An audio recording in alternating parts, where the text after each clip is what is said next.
Hey, what is up guys? It's your boy Spear, and it's been a week since I've made a video. I apologize, I've just been hyper busy with qualifiers. There's 3 qualifiers going on this month, all back to back to back, as well as a tournament that I'll be traveling to. Yeah, I wanted to put a lot of effort into this video that I'm presenting here today, because I feel a little bit bad every single day, and I'm not just saying this, every single day I think about making a video. I'm like, I'm gonna make a video, but I'm just tired of shit.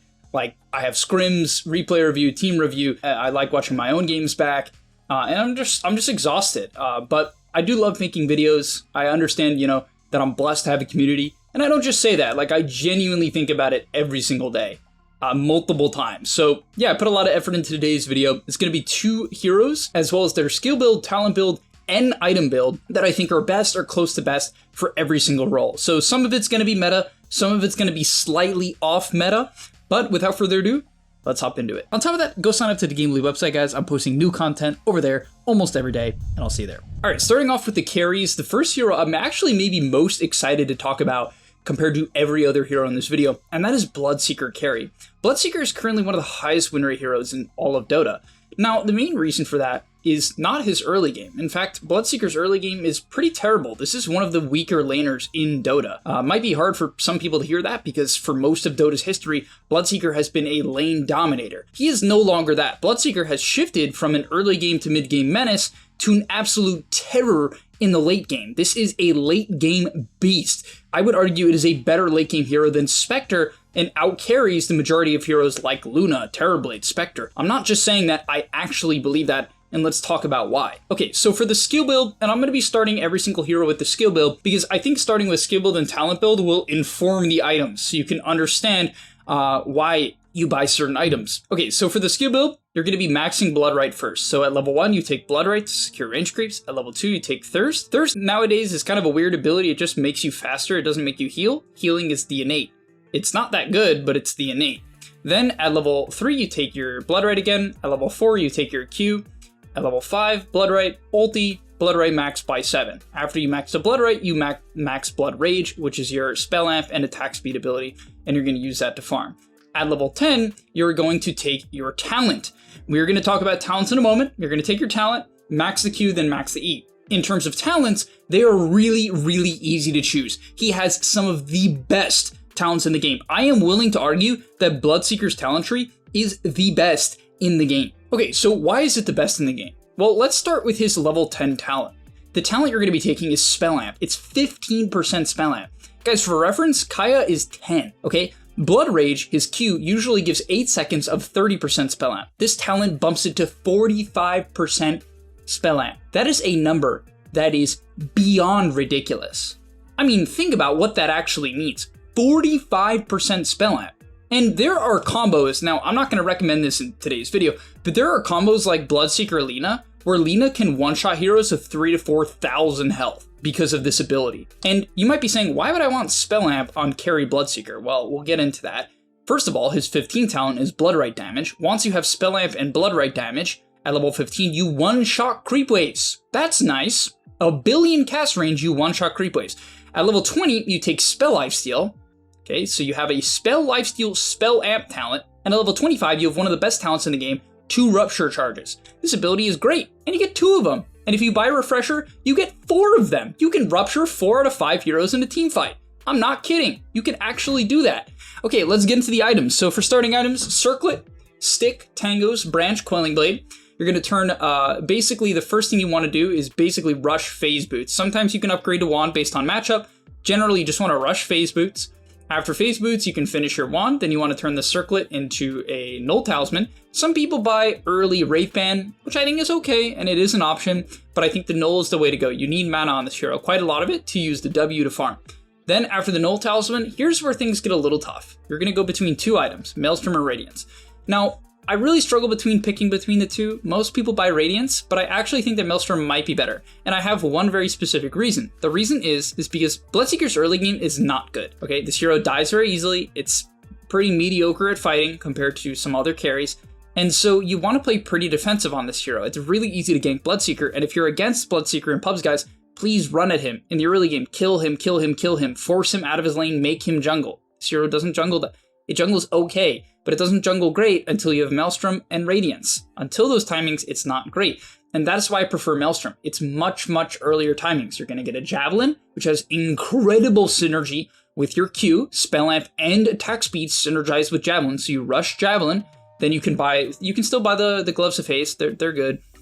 So Javelin, Gloves of Haste, Mithril Hammer, and now you have a Maelstrom. And that Maelstrom proc gets amped by 45%. And when you eventually turn it into Mjolnir, so does the Mjolnir active. And Mjolnir active is some of the highest DPS in the game without a 45% buff. So you can imagine why it's pretty damn good on Bloodseeker and why I'm a huge believer in this item. But what do most people go? They go Radiance.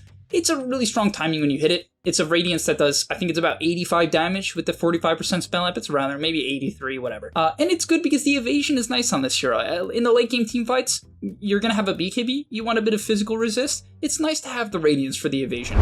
That is the main justification in my eyes for Radiance. People will say the farming speed because you can drag camps together and then use Bloodright. That is nice as well. So there is justification there too. But again, the thing about Maelstrom is it just lets you get into the jungle earlier. Now after that, there's a lot of different things people do. The main thing people do is after Maelstrom, they'll go Mjolnir, or after Radiance, they'll go BKB. You can also go Maelstrom straight into BKB if you need an earlier timing. Some people will go Radiance into Shard or Maelstrom into Shard. The Shard gives Bloodseeker 35 pure damage on his attacks. That also heals him, so it's really, really good for farming and also pretty good for fighting in the early game. So some people just straight up buy the Shard immediately after their farming item.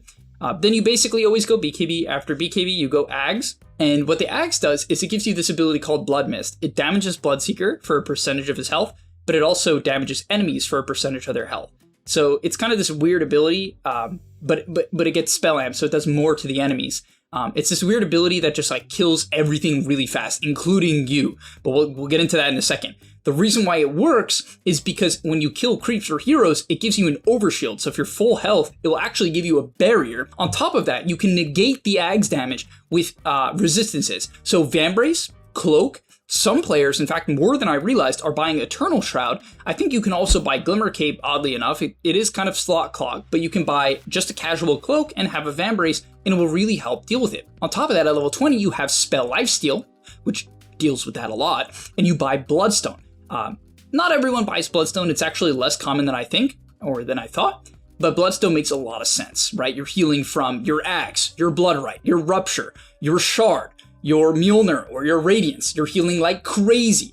So yeah, basically the main build is farming item, BKB, Ags. Then it gets a little weird. Some people go Eternal Shroud, some people go Bloodstone, some people go Sanjin Yasha. After you have enough mana, you buy a Refresher, because double BKB and 4 Ruptures at level 25. And that's the build on the hero. The scaling is beyond ridiculous. I spent a lot of time on this hero, but yeah, there's a lot to say. It's kind of a confusing concept. Let's get into the next hero. Okay, so for the next hero, we have Alchemist. I'm gonna go pretty quick on this one. I'm sure a lot of you guys have heard about Alchemist, why it's so broken, but I want to really reiterate some of my new ideas and how I see the hero now, because Alch has definitely changed quite a bit, and I actually disagree with a lot of people. So first of all, with the skill build, you're going to take your stun at level 1 so you don't push the wave. There are some lanes where pushing it with Acid Spray immediately is good. I think generally taking the stun and using it to secure the range creep is the way to go. Then you take Acid Spray at level 2 and 3, back for stun at 4, Acid Spray maxed by 7, ulti at 6, then you max your stun second. You take your Talon at level 10, which is the Concoction Radius. Then you take your E at level 11 and ulti at 12, going from there. In terms of talents, at level 10, you take Stun AoE. It makes the stun a massive radius. Then you take Armor. Acid Spray grants armor at 15. This talent's really good. We're going to cover it in a second. Then you take Base Attack Time when Chem Rage at 20. It makes you hit faster during your ult. And then you take either at level 25. There's HP regen and movement speed. Most people, 70% of people, take movement speed, and I actually think it's pretty reasonable. Movement speed is a broken stat in Dota. I've been saying this for forever. However, HP regen on Alchemist can be really great because you're buying Sanjin Yasha, so it's getting amped up from that. So I think both are good. You just have to determine if you're like more of just a tank who's eating damage, or you're chasing people around and you need movement speed, right? Just base it on that. In terms of items, so the starting items is Gauntlet, Stick, Branch, Quelling, with 6 tangos. So you actually buy 6 tangos. This is with seed money, by the way, so you need to take the talent seed, or the facet seed money. And in the lane, it's really easy. You might need to buy a mango if the enemy isn't giving you a lot of stick charges. You might need 1 mango. That's generally about it. And then from there, you rush Phase Boots. Then you buy a Soul Ring. You have to buy Soul Ring. Some people buy Treads. I think Phase Boots are better. I'm going to talk about why. Then you buy Soul Ring, then you buy Radiance, Blink, Sanjin Yasha, BKB, Shard, Bloodthorn. Let's cover the items. So phase boots are better because Alch has bad base armor, really bad. And I actually don't like Assault Cuirass later into the game. I don't think the item is actually that good on Alchemist. I think it's heavily overrated because you can get your armor from other sources and it's a kind of a low damage item other than that.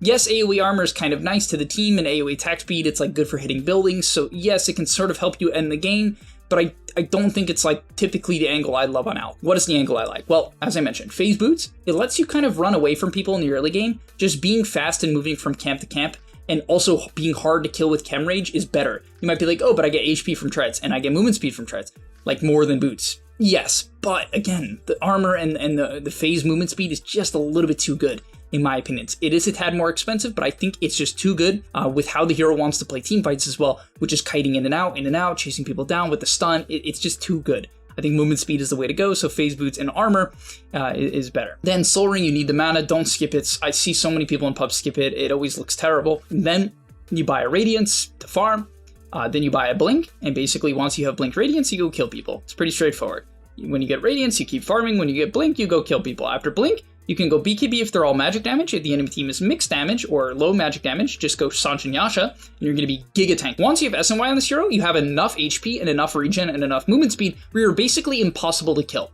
And this is the broken timing. Blink SNY or Blink BKB SNY, just once you hit SNY is when you are broken. This is the time. When you have Radiance Blink, you're just kind of going for pickoffs. Once you have SNY, whenever you decide to buy it, that's when you're just this complete raid boss, and you'll see what I'm saying if you play the hero. After SNY, I still think it's good to buy BKB. A lot of people will be like, oh, I have my defensive item. In my eyes, Alch just does damage by existing, because you have Radiance, you have Acid Spray, you have a stun, you just deal damage by existing, and you just want to be tanky and be able to frontline. And so whatever lets you do that is the way to go. I think people heavily over-purchase damage on Alch. For instance, I see a lot of Radiance Blink into Orchid, and they have no health. They can't frontline. And I'm like, yeah, you can kill some guy, but if you slightly mess up, you will die. You have a low HP pool, Alch strength gain is shit. And so I don't like this build. I think get your defensive items. If you need SNY and BKB, buy them both. If you need armor, you should have phase boots, your level 15 talent, which is the Acid Spray grants armor. So that helps with the armor, which is why you don't need AC as much. You just need to stun people and be in your acid, which is not hard to do. And then you should get a neutral item that gives armor. Dragon Scale, optimally Defiant Shell. These are two of the best items. Even Craggy Coat is not bad, but Defiant Shell is what you are aiming for on this hero. And that solves your problems. Then I'm a huge believer in Shard. I think once you have SNY, the Shard is giga underrated. A lot of people skip it, and then you buy a Bloodthorn. This is the main damage item on Alch. Bloodthorn is really broken with stuns because the main way to counter Bloodthorn is to dispel it. If they are stunned, the only way to dispel it is from allies, which frequently is not an option. 9 times out of 10, it is not an option if they don't have an Abaddon or if they don't have a Lotus Orb. And Lotus Orb is kind of a shit item. So yeah, Bloodthorn really, really broken as your damage item on this hero. All right, let's get into the mids. So for the first mid, I've been preaching about this hero being a really good mid for a bit now, and I really want to reiterate how broken I think this hero is as a mid laner in average pubs. Now, it does require a bit of understanding, but I'm going to hopefully give you guys the groundworks to understanding how to play Brood. What is your timing? Let's start off with the skill build and talent build, and I'll talk more about the timings when we get into the items. For the skill build, you're going to take webs at level 1, pretty standard so you can move around the lane. At level 2, you're going to take Insatiable Hunger. You're going to use this ability as much as you can to heal in the laning stage. At level 3, I actually really like the skill build of skilling Insatiable Hunger again to really just maximize the amount of duration and cooldown you have on this ability so you can continue to heal. On top of that, when you're laning mid, you don't need nearly as many webs as the side lane, so it's much easier. You don't need webs at level 3 like a lot of people will take. However, this will delay when you have max webs, and that can be a reason for some players not to do this build, right? At level 7, you won't have 4 points in webs. At level 4, you're going to take your E. At level 5, you're going to take webs. At 6, spiders. 7, webs. 8, webs. And then you're going to max out your Q. Now, why do you want to max the Q? Because the E on Brood, if you don't understand Broodmother, the E makes it where when you hit things, they're slow, they have mischance, but most importantly, the spiders and your hero do bonus damage. So it's really what allows you to farm faster. However, you're going to be taking the Facet Feeding Frenzy, which is incredibly broken as it applies your Q to spiders. The main thing to understand about this Facet, other than the fact that it just makes you deal more damage, is it allows you to eviscerate buildings. And I mean rip them to shreds. And so essentially, if you get ignored for even 10 seconds, you will kill a tier 1 tower And for tier 2s, you can kill them in 2 goes. If the enemy isn't paying attention and they don't glyph, you will just instantly kill tier 2s and tier 3s. And so that is kind of the threat of Brood in pubs. If people don't have the right response, right? If they're, let's say they're playing Invoker mid, a hero that doesn't deal well, generally well against Brood, you can just take the tier 1 and tier 2 and sometimes tier 3 if the enemy team isn't playing well. And this is the reality of mid Brood. So what is the talent build? Talent build, you take webs. Some people skip this until level 11. Some people even don't even take it till level 16. At level 15, you always take spin web restore time. At level 20, you take attack speed, and at 25, you take base attack time. In terms of the items are pretty straightforward on this hero, in my opinion. There is a little bit of variation, so we'll talk about that. But yeah, for starting items, there's a few different things people do. I personally recommend going 2 branches, 2 gauntlets of strength, and a circlet. This is not max damage, as Brood is a universal hero, so it actually does better when you buy more than 1 circlet. However, I think that this build can be a little bit better, or you can replace one of the gauntlets with a Slippers of Agility and turn into a Wraith Band. That's if you're against a hero that's harassing you a lot because Brood has bad armor. However, the reason why Bracer is nice on Brood is because the passive or your innate, this, I think it's called Spider's Milk, heals you for a percentage of your health. So the more health you have, the better it is. So Bracer is kind of nice. Basically, the goal of this hero is to buy a stat item, right? Wraith Band or Bracer, then Wand. After that, you buy boots. Sometimes before Wand, you buy boots. Then after boots, you upgrade your boots. Depending on how close you're getting to your ult. If you're getting close to your ult, you buy Soul Ring. If you're far away from your ult and you're having a really good game, you buy the Treads. That's how you should look at it. You need Soul Ring for your ult to have mana. So you should have Treads, Soul Ring, Wand, and a stat item. Then after that, you're going to be buying the mana regen components for Orchid. Complete your Orchid, and that's your solo kill time. You can run around and kill anyone. And if the enemy doesn't come to you, you just take their towers. Then for your next item, I buy BKB every single game. I think there's games for other builds, but it's just too reliable. Then I buy Sanjin Yasha. The reason why is Sanjin Yasha makes you really, really tanky, stupid fast, gives you a bit of attack speed, HP, which Brood needs, but most importantly, it gives you status resist and lifesteal amp. So it works with your Q, so you're going to be healing like crazy, and it allows you to turn around very close fights. Then after that, you're going to be upgrading to the Bloodthorn, and then there on after, there's a lot of variation. People will buy Nullifier, because people counter Brood with Ghost Scepters and such, Lincoln's, Butterfly, Scotty, Harpoon. I mean, there's a whole list of items you can buy from there on out. And so just to give you guys the groundwork for Brood, the main thing you want to do on this hero is farm. The hero is a late game beast. It has some of the best talents in the game at level 20 and 25 with attack speed and base attack time.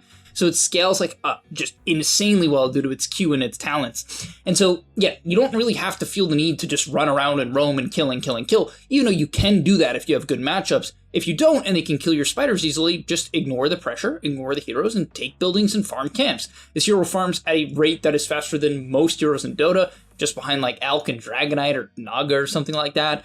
And so, yeah, it's a scaling beast. Don't feel pressure to constantly fight. You should be creating pressure by forcing the enemy team to you and looking for heroes that are alone. That is what you should be trying to do. Okay, getting to the next hero, we have Void Spirit. So the Void Spirit skill build that most people go for mid is pretty straightforward. And by the way, I believe in this hero mainly in pubs due to its late game scaling. This hero has very, very good talents. And notice that's kind of a main theme. Heroes that have good talents tend to scale well in pubs, right? When you get to those level 20 and 25 talents, mainly the level 15 and 20 talents though, are what are standard in games. For your facet, you take Sanctuary. Now, in terms of skill build, people just max their E. So at level 1, you take your E, so you have a barrier and range creep secure in lane. Then you take your stun. If you need to dodge an ability, you can take your W, but you take your stun, E again at level 3. Then you take Disseminate, your W at 4, E again at 5, Ulti at 6, E again at 7, and then from there, it just depends on the game. If you want to farm, you max your W. If you want to roam, people will max the stun, right? And that's kind of how you discern between the two.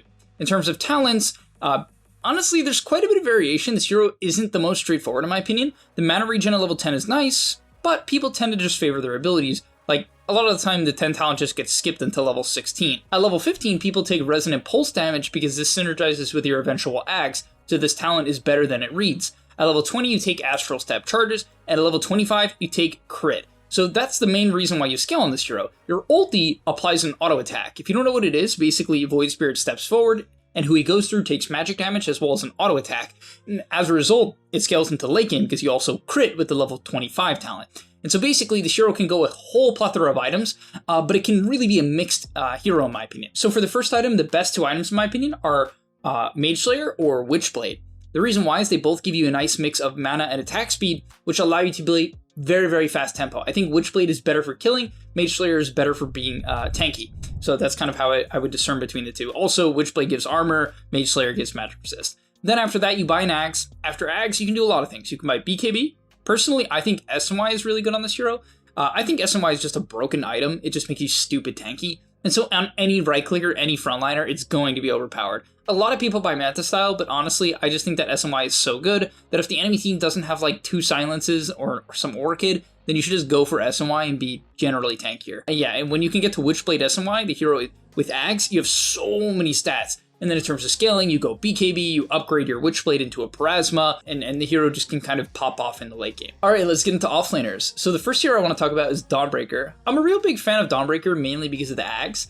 Let's start with skill build though, but yeah, I love this hero's Abaddon Scepter. I think it's an incredible hero, really just because of that one item. But okay, the skill build, pretty straightforward on this hero. The hammer is the best ability. At level 1, sometimes people will take Q to catch enemy supports off guard and go for first blood, but generally you take your hammer at level 1, so your W at level 1, then you're going to take your Q at level 2, that's when you have a lot of kill potential, W again at 3, then you take the crit at 4, some people will sometimes take the Q, but generally take the crit at 4, then you max out the W by 7, and you take your ulti at 6. After that, some people max the E. Personally, I believe it's dead wrong. The fact that the Q goes up in damage, but more importantly goes down in cooldown, means that you can be much more active in fights and even just farming when you max out the Q. So you max out the Q, you take your talents along the way, they're all pretty decent. Sometimes people skip the 10 talent, but they're pretty good, and eventually you max out the E, taking your ulti when you can. Very straightforward. In terms of talents, I actually think they're a little bit difficult. The reason why is there's quite a bit of variation. For instance, at level 10, you can deal more damage or have a very significant slow. Your W goes from 25 to 40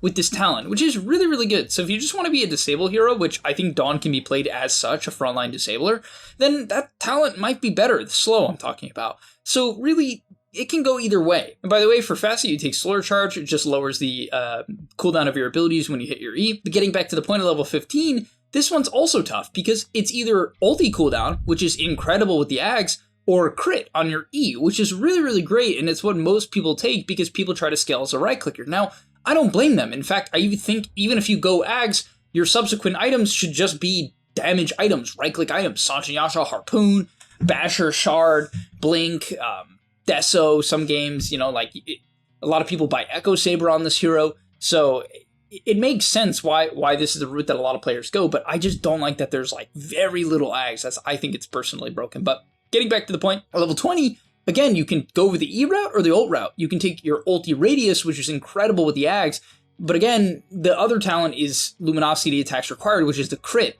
and so it synergizes with the other talent. So basically, take both, right? Take the Guardian talents or the crit talents. At level 25, this one's much easier. It's Starbreaker cooldown. That one is a no-brainer. Okay, getting to the items. So for starting items, if you need a stick, you buy branches, gauntlet, stick, quelling, tangos. Or sometimes people will skip tangos. They'll go gauntlet, gauntlet, branch, branch, stick, and then they'll buy tangos on courier. In terms of items, you don't want to buy 2 bracers. In fact, most people don't even buy 1 from what I've seen. They'll typically just buy Soul Ring components, right, which is the gauntlet, gauntlet, branch, branch. They'll buy a wand, boots, phase boots, then Soul Ring. Don't buy the Soul Ring early, it's stupid, it costs way too much health, you cannot do that. In terms of your next item, I think Blade Mail is best in almost every single game. A lot of people like to buy Echo Saber, and I get it, but I think this hero is best played as a utility frontliner rather than trying to scale as a right clicker. People like the Echo Saber because it helps control people and keep them in your queue, as well as just be a way to have mana and be tanky, but you're already tanky with Soul Ring and Wand and often a neutral item, that I think Blade Mail is the way to go, so when you ult the in, you can continue to be a frontliner. Then you buy an Ags. And why is the Ags broken? Well, the Ags does a couple of things. Number one, it makes it where you can move your ulti. This is great as you can stick on top of your allies. It gives 60% evasion to everyone in the ulti, which is just incredible.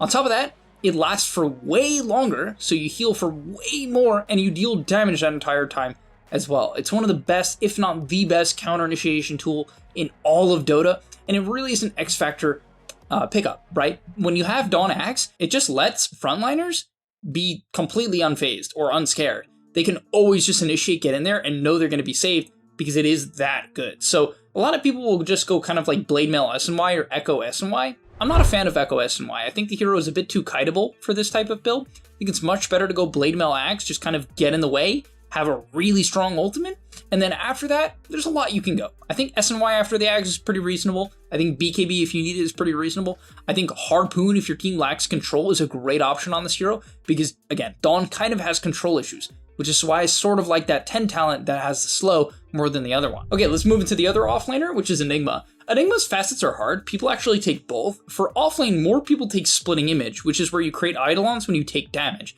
The other facet is if people are facing away from you and running away, they get slowed, which is also really, really good, and they both have pretty comparable win rates. In fact, the slow has a slightly higher win rate. In terms of skill build, it's very, very easy on this hero. I would say maybe there's slight variation.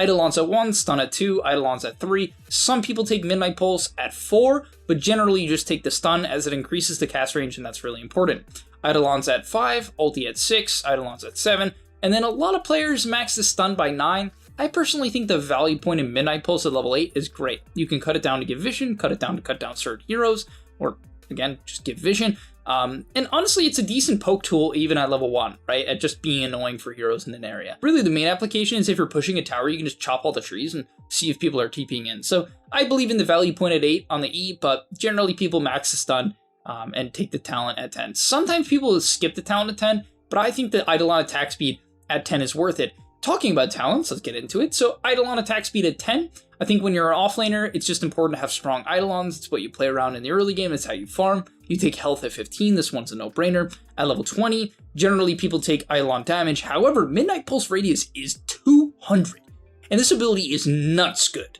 Like, Midnight Pulse is one of the best scaling abilities in the game. It's percentage-based damage that goes through BKB.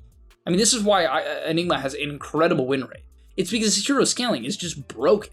I mean, it just has 2 BKB piercing stupid abilities, Ghost Push, a good laning stage, a stun, like just a basic stun.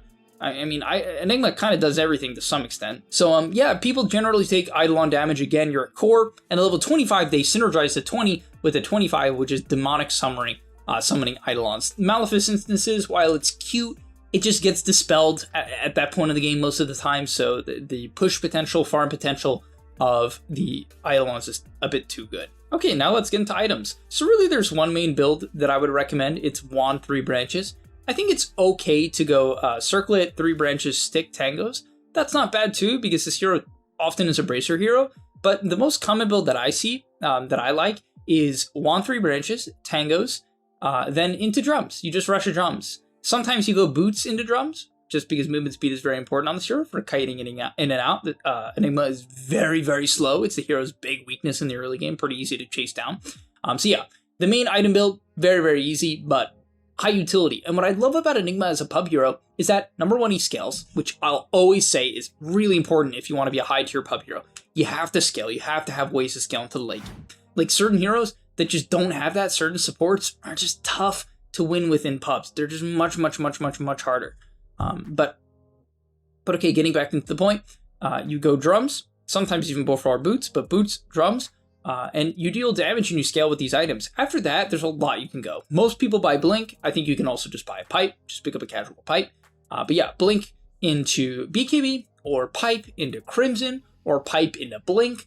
There's even some people that will go drums into Shard. Enigma Shard is really good. It increases the stun duration of your Q, and for every tick of the stun, it summons an Eidolon. This is incredible because if you get it really early on core Enigma, the Eidolons still deal a ton of damage in the early game, and it's nasty how much. I mean, the stun can near solo kill supports. I'm not kidding. It will deal 3/4 of certain heroes' HP if you have the Shard. It is that good. And it's farming. It's a farming tool as well because you stun big creeps, and then you just have 6 Eidolons, up to 9 if you split your other Eidolons. So, big fan of that build as well. Casual Shard into Blink. A lot of people will eventually buy Boots of Bearing as they're going to be spamming their drums, and you have to buy Tranquils on this hero. So I think I even might have forgotten to mention that. You buy drums into Tranquils because the Eidolons, or summoning Eidolons, takes your health away, right? That's how the hero works. Getting into the late game, it's just Blink BKB. After that, I mean, there's so much you can go. You can go Hex, you can buy a Shiba's, you can buy an Aether Lens, which I really like because you can your stun is really bad cast range, so does Black Hole. Even your E, it's so nice to poke with it with cast range, which is great. Even Blink cast range being upped is nice. And then you buy a Refresher, right? And you just kind of play around the Black Hole in the late game. Okay, getting into Pause 4s. This Pause 4, the first build, is really, really fun. It's one I actually did as a Pause 5, but I think it's probably better as a pos 4, which is Essence Eater Shard Rush Lion. If you haven't given this a shot yet, it is so much fun. I'm not kidding. As long as you have a decent game, you are going to have a blast playing this build. You can be the most obnoxious guy in the lobby by a long shot. And if you think I'm kidding, you just gotta try the build. So what does it revolve around? Essence Eater. What does it do? When you mana drain people, it deals damage equal to the amount you drain. This ability does up to 120 drain per second, which is 2 Radiance ticks, right? It is that much damage with this facet. And when you have the Shard, it makes Lion spell immune while draining, and it shoots up to an extra 2 targets, so you can drain 3 people, which is insane. This hero can deal 360 damage per second, as well as draining the mana. And really, that's a big part of it, because when you drain 120 mana per second in the early game or mid game, which is more accurate for the Shard, you can drain heroes almost completely out of mana. Like certain core heroes, like Strength and Agi heroes, you can just drain out of mana completely. And so here's the item build. In terms of starting item builds, just standard sub stuff: 2 branches, stick, fairy, blood grenade, or sentry. Nothing crazy. Boots, windlace, tranquils, wand, raindrops. Now, I actually think it's really important to buy wand on this hero, and that I actually often suggest buying a bracer. The reason why I think that this build is good is you just want to be tanky. You don't need to buy a blink. In fact, you shouldn't buy a blink. All you need to do is get a little bit of HP from wand, and then eventually a bracer. If it's going to be a little bit too expensive, for instance, if the tranquils and the bracer are delaying the shard, don't buy them, right? Just get a wand, maybe get tranquils, because it's pretty important on Lion, so you can move around the map and just have HP with the mana drain. Then buy your shard. And this timing, when you get it to minute 15, is insane, right? Because here's the skill build. I know I'm kind of skipping over it and I went to the items, but I just wanted to explain the items first for this one, because it really is what informs the skill build. The standard skill build is not what you do here. So you take your stun at level 1 to trade. At level 2, it kind of depends. You can take Hex to get kills. You don't have to not take Hex because you have this facet. You can take Hex to get kills. If you need mana and draining mana is useful in your lane, you can take that. It's situational at level 2. At level 3, you take your Earth Spike. At level 4, this is where things get weird. If you took mana drain at 2, you should skill Hex. You should not completely skip Hex, and you should not completely skip mana drain. You should have 2-1-1 at level 4. At level 5, now you start to max mana drain. You should have it maxed out by a level 8. So you should eventually be 2-1-4-1, right, with a point in your ulti at level 6. And then, honestly, you just deal a ton of damage, and that's the reality of the hero. The control from mana drain is also quite good. Like, this ability is really just good. It's a slow as well, right? People don't realize that. And so when you're slowing 3 heroes and you're spell immune, I mean, you're really hard to kill, and you're just a menace. I did it in a scrim of mine, and I was so impressed with it that I really wanted to share in this video. So that's the skill build. I don't actually think going back to max the Q is better. I think generally maxing Hex after the mana drain is better. So aim towards that. At level 10, you take mana drain slow. It's kind of close with the other one for the average build, but with this build, it's mana drain slow. At level 15, people take max health per finger of death kill, and I think generally with this build, it's better because you want to be tanky. But honestly, for average line, I feel like I would prefer Hex cooldown. Depends how good my game is, I guess. If I'm getting a lot of finger kills, then sure, I'll take the health per finger. At level 20, Earth Spike in a cone. At level 25, honestly, the AoE Hex can be good if you're really high skill and you're catching people out, but generally the Earth Spike cast range is better. Now, getting back to the items, because as I was saying, you rush a shard, but what after that? Then buy a bracer if you have it.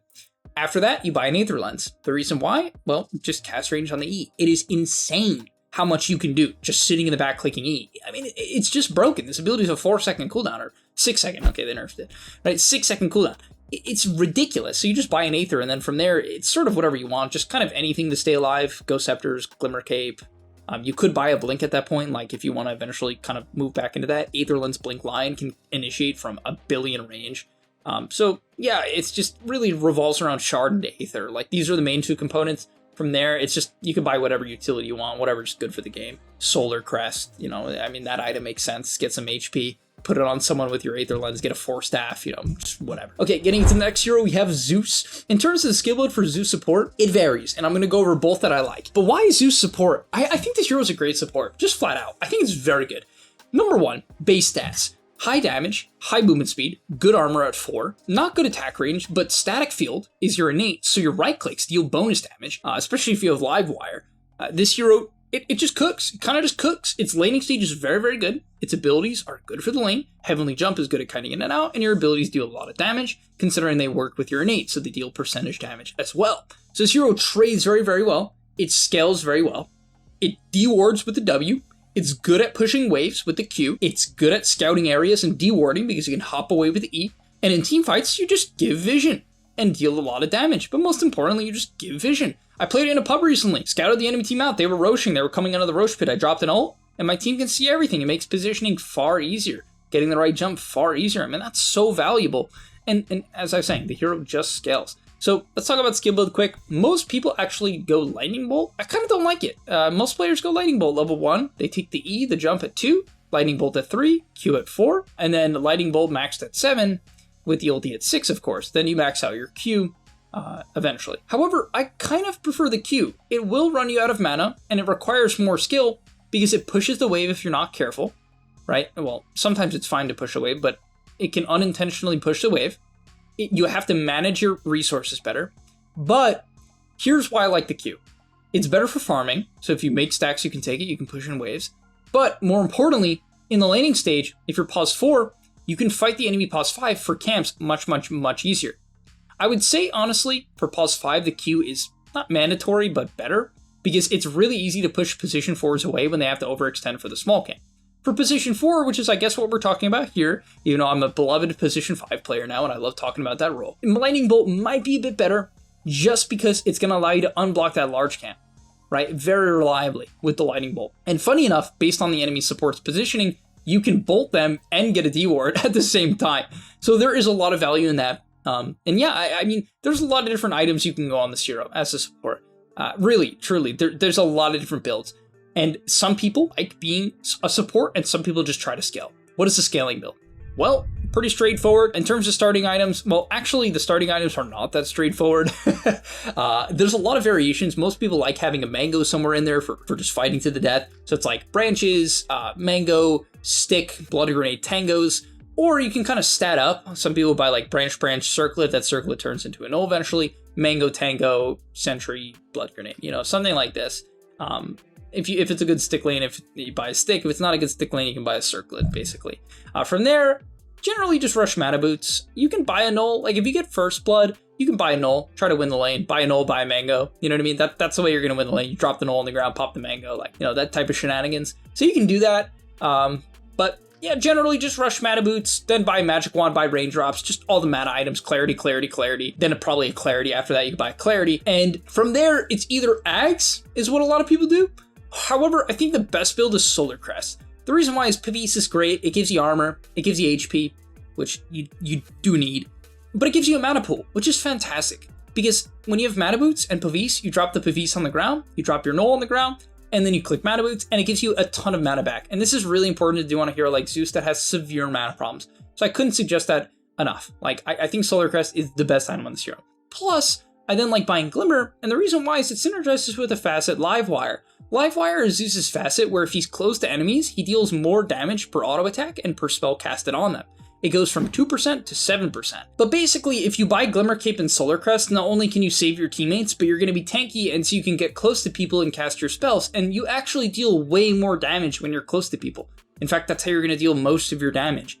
And so yeah, I'm a bigger fan of going that route. And in my recent pub, here's what I did. I went Solar Crest, I bought my shard, because the shard lets you farm. It makes you auto attack with light, so you can farm, even as a sup, very easily. Then I bought a Glimmer, then I bought a Hurricane Pike.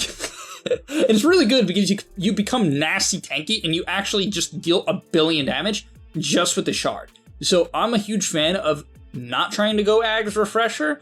I'm a much bigger fan of going like Solar, Glimmer, Pike, and then I was gonna buy like BKB, and then Sanjin Yasha, or like BKB into Hex, like because they had a Storm Spirit, you know what I mean? I could have went a lot of angles. I wasn't exactly sure. I mean, I could even try to scale with the Hurricane Pike and buy some stupid Bloodthorn or Orchid or Parasma, you know? Or Moonshard. Probably not Moonshard, but like Witchblade could be really good. And so yeah, the only thing that I didn't cover is the talents. Level 10, you have a health talent. You also have Mana Regen, which is great, and you can go that if you're kind of feeling like a bit greedy. But if they have backline jump, take health. At level 15, you take Thunder God's Wrath damage. At level 25, most people take Lightning Bolt stun because it works with the Axe, but if you don't buy the Axe and you buy the Shard, you take Arc Lightning damage. At level 25, you take AoE Lightning Bolt as it lets you clear waves much quicker. Okay, let's get into position 5. The first hero is Lich, and I want to talk about my very strong opinion on Lich. I think most people are playing Lich wrong. This is one of the best heroes in Dota right now for every single bracket. This hero is incredibly powerful everywhere.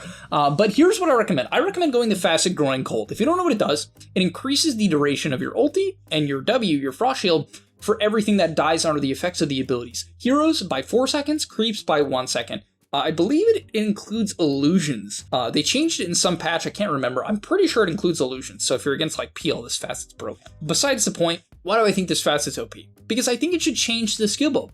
I actually think people skill Lich completely wrong. And I think everyone does, including pros, at least my opinion. Let me explain. So, the main thing that people do is they max the Q. That's fine. However, the Q doesn't scale that well. It scales okay, and my skill build puts 2 points in it, but then I leave it at 2 points. So my skill build for the lane is going to be Q to trade. Then at level 2, it depends on the lane. If I need to defend myself or defend my ally, I'll take the W. If I want to like go for a kill with the E, I'll take the E and pull people into me, that's fine. But then is where I start changing things up. At level 4, you're going to be 2-1-1. 2 points in the Q, again, just for the laning stage. Then at level 5, you take W, the Frost Shield. At level 6, you take your ult. At 7 and 8, you take Frost Shield again. So you're going to be 2-4-1. The average skill build is 4-2-1, and I couldn't disagree more with this because I just don't think the Q scales that well. And people will say, oh, but what about the 10 talent? I want to have the 10 talent when my Q is maxed. But I take the 10 talent. I actually take the damage on the Q with this build at 10 before maxing the Q because it still works. But like, yeah, I just think that this Growing Cold Facet with the W max is insane. Here's why. The scaling of Frost Shield is incredible. It goes from 18 damage to 60 tick per second for 8 seconds. It's 5 second duration at level 1, up to 8. The cooldown, which is the biggest part, goes from 30 to 15. And the big thing is the duration goes from 5 to 8. So it goes from a 25 second cooldown to a 7 second cooldown. And with Growing Cold, frequently, you'll just have like 2 of them because the duration increases when things die around it, right? And of course, you're using this ability when things are dying. Yeah, most of the time. And so, I don't know, the W is just incredible. It's like higher damage by far than the Q, especially with this facet. So, I don't know why people max the Q. It seems way lower utility than the W. It's like not better damage. The W scales well. And this facet's just OP. When you put it on buildings and a creep wave dies, when the building is Frost Shield, it just extends the Frost Shield, so people can't push. You're like overpowered Tree and Protector. It's pretty nuts. And so this is a skill build I recommend. Give it a shot, guys. In terms of laning stage, you can't buy Clarity, so you have to go Stick, Branch, Blood Grenade, a Mango, Sentry, pretty standard stuff, just like standard items, Smoke, Sentry, the basic items. And then from there, honestly, the game recommends Glimmer, but here's what I like doing. My favorite way to play Lich by far is as follows. So it's either Wand, Tranquils, Pavis, because the reason why you want Pavis or a neutral item that gives mana pool is because Lich gains mana back when things die around him for a percentage of his mana. So if you have a bigger mana pool, you gain more mana back. So you want Pavis for that, or you want like an Arcane Ring or a Lance of Pursuit, or even Jelly is good enough, or Faded Brooch. Like, all these items are good. The Reach-In items are good too, to be honest, but like, it's just too valued at mana pool. So you either go Pavis, but the most fun way is just Rush Shard. Tranquils, Wand, Shard. You buy Ice Spire, you put it on the ground, and you solo kill people. That's it. And then you buy a Blink, and it's really, really fun. You blink on people, and if you don't know how Lich works or why I would be recommending the hero, here's how Lich works. The shard it's called Ice Spire. You put it on the ground, and instead of your ulti having to bounce between 2 people, it can bounce between a hero and the Ice Spire. If you put the Ice Spire directly on top of someone and pull them into the Ice Spire and then ulti them, it will bounce between them like crazy, and it deals infinite damage. It's absurd damage. And so essentially, it's the assassin build. You one-shot people. You one-shot the majority of the Dota cast, including cores with this build. And what's important to note is when you pull people, when you use Sinister Gaze on people, it removes the cast animation on all of your abilities, and you can cast your ability while pulling people. So you blink, Sinister Gaze, and then Ice Spire ulti Q W, and you blow people up. And yeah, by the way, you might be like, why would you go Ice Spire Blink with only 1 point in E? I frankly don't think it, I just don't think it matters. Like, sometimes it matters for certain matchups, like if you're trying to kill some Puck with this, or some Quap, yes, it matters. But for most heroes, if you pull them into the Ice Spire, the ult is a slow and the Ice Spire is a slow. They're not going to get away from it, unless they strictly have mobility. That doesn't get canceled like some Blink. That doesn't work. All right, and getting to the last hero of the list, we have Abaddon. Abaddon is the highest winner hero in the game still, and it's actually picking up popularity in the pro scene as a pos 5, mainly as a response to Beastmaster in the Lightning stage, funny enough. I don't think you have to pick it for that reason, you definitely don't. This hero is just really good in pubs, and the main thing you do is you play around Mephitic Shroud. I'm actually a huge fan of the Quickening, and I can't believe its win rate isn't higher. I wanted to suggest taking Quickening, as I'm such a big fan of this facet. It basically lowers the cooldown of Abaddon's abilities and items, which is the big thing, like things like Solar Crest and Glimmer and Holy Locket, and even Mana Boots, like you just get more of them, but the other facet has a better win rate and a higher pick rate, and basically it makes it the shield like a Blade Mail, and it receives more damage, so it's like better at laning. It makes Abaddon a better laner, which is pretty nice. I can see why it's good. I just love the Quickening. What can you do? They're both good. You can try both of them. Like, Abaddon feels good regardless of what facet you take. But yeah, let's get into the skill build. W at 1. Then, honestly, apparently most people take QQ, which I guess, I mean, the Q scales pretty well from 1 to 2, so I get it. Generally, I thought that people go shield, Q, shield, and then Q. Basically, just skip your E. I think the E is so bad, just in general. I would take stats over the E. Just shield, Q, shield, Q, shield, shield by max by 7, Q max by 9, ulti, talent at 10, skip the E, take stats, like, frick this ability. Abaddon has mana problems. I'd literally rather be a bit tankier and have more mana than have that shitty E. Maybe I'm wrong, but I don't know. I've played Abaddon support and it feels so useless. Plus this hero doesn't have the best strength gain, and so it's like really nice to take stats. Okay, in terms of talents, Aphotic Shield provides HP regen, is one of the best talents of the game. I've been saying that.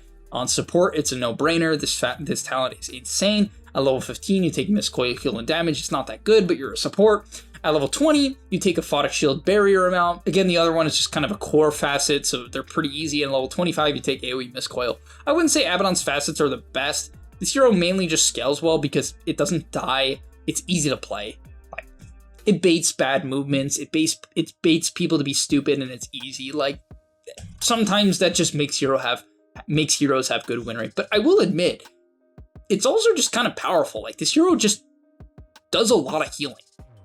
When you have the Q max out and you get a Holy Locket, you can't really burst the Abaddon, and then he shields someone, Holy Lockets them, Qs them, and they have like a bonus 1,000 health. And it's on a low cooldown too, you know, especially if you have Quickening. So I'm a huge fan of this hero. I think it's just good. In terms of item build, I think it's a no-brainer for me. It's Stick, Branch, Blood Grenade, 2 Sentries, Smoke, and a Obs. Then from there, Wand, Boots, into Raindrops, Mana Boots. After Mana Boots, there's a lot of things you can do. Some people like buying Tranquils, that's fine. I think Mana Boots are better. So Mana Boots into Pavis. This item just gives you more mana. It's a broken early game item. Or you can rush Holy Locket, that's fine too. This item's incredible. Pavis is a little bit better in my opinion most games because it's the faster timing with better build-up. It's like having the Fluffy Hat and the Ring of Protection is nice on this hero. So yeah, I think Pavis into Solar, into Holy Locket, or even Pavis into Holy Locket back to Solar is good as well. Then you buy an Axe. The Axe makes it when your ulti procs, you shoot Miscoils at everyone who's taking damage. And you're basically like ravaging your team with heals. It is insane. Abaddon's Axe timing is nuts good. Like, nuts good. So basically the best build, in my opinion, by far. Do not buy some shitty mech or something like that. Just buy, you want a Holy Locket and you want a Solar Crest in your inventory. These items are really, really broken. Then you want an Axe. Or if you want to be super cheeselord, you can go Holy Locket into Axe and go for that Giga timing. Because Holy Locket Axe is some nutty timing on this hero. I mean, you have so much impact. Okay, and that's going to be all for today's video. Man, that was super, super long. Thank you guys for tuning in. These are just some heroes that I'm passionate about. And I'm not suggesting that the heroes... Actually, I'll tell you, okay? I think for Pos 5, Abba and Lich probably are the two best. I think for Pos 4, I maybe would put Bounty Hunter as number 1 for me on that list. Maybe like a Nyx Assassin or a Bounty Hunter. But Zeus and Lion are up there. They're probably in the top 5. For offlane, I think Enigma might be the best offlaner. He's at least top 3. And I think Dawnbreaker is up there, especially with the Axe build. In terms of mid laners, For pubs, Brood might be the best. Like, if I'm trying to get better at the game and I want a hero that can stomp pubs, I would probably pick Brood. I'm being dead serious. It's just a cheesy pub hero at every bracket, including high MMR. I really think people can gain a ton of MMR by spamming this hero, which I don't like suggesting that, as it doesn't make you better at Dota as like on other heroes, but if you win with Brood, you win with Brood. That's just the truth. Void Spirit, I think the hero scaling is good. I do think it's a good pub hero, but I think the higher you go, the worse it gets. For carries, Alch is the best carry in the game, in my opinion. And then Bloodseeker, I would say Bloodseeker is the second best carry in the game. For pubs, maybe it is the best carry in the game. Like, unironically, this hero's late game is just broken. But all right, thank you guys so much for watching. Glad to be back. Hopefully going to try to get back on daily or every other day uploads. I'll see you guys in the next one. And that's all, but remember, before you leave, come on, before you tune out, subscribe to the Game Leap website, where we are going to help you get to the next rank. If you're stuck, click the link down below, and I'm out. Peace.